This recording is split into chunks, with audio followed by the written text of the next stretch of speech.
Hi everybody, I'm Sophia Speller. I'm a junior biology major at Xavier University, Louisiana. And this summer I was assigned to the Bowerly lab where I was mapping carbon allocation patterns in various maize populations. So maize is one of the most produced crops in America. And as climate increases drought frequency, it's important for us to understand what's going on with these plants so we can better figure out how we can increase our yields in the future.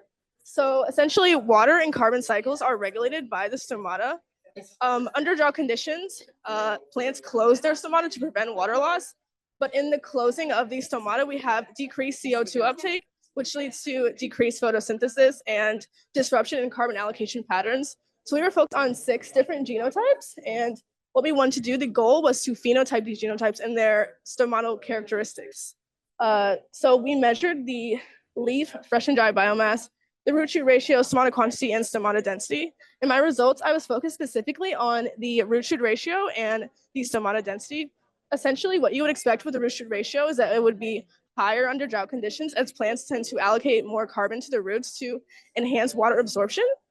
We had mostly expected results with this, but one of the genotypes in particular, CML277, had a lower root shoot ratio under drought, which is like the opposite of what you would expect, essentially. So we had to dig deeper into that to figure out exactly what's going on. And then for like 4 of our genotypes, they actually had little difference with their root shoot ratio.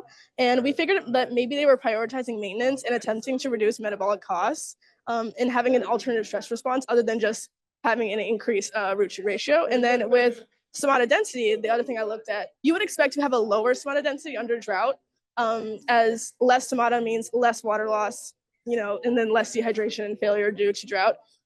Majority of our genotypes of focus responded in a way that you would expect. And then again, with one of our genotypes, the CML277, it actually had a weird response where it had an increased density under drought throughout its developmental stages, which we thought was kind of weird and funky. So in the future, we would like to kind of dig into that and figure out what's going on with that.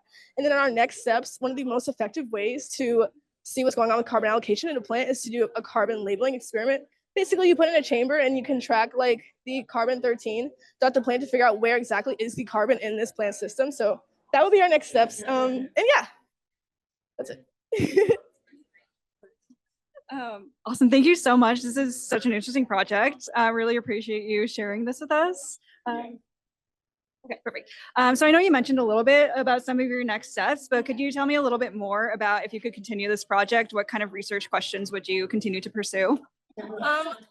Honestly, one of the things I was curious about is we're looking at drought stress. So like different environmental stressors. Like I think it'd be interesting to repeat the experiment, but with like a different environmental stressor. So like another stressor could be like temperature, like is it cold or is it too hot? Because that's another thing that's impacted by climate change. And then going through that list to see like a dynamic way that maize responds to all the different stressors, so we can get a better idea of like a full encompassing idea of what's going on with these crops under different stressors with climate change. Yeah.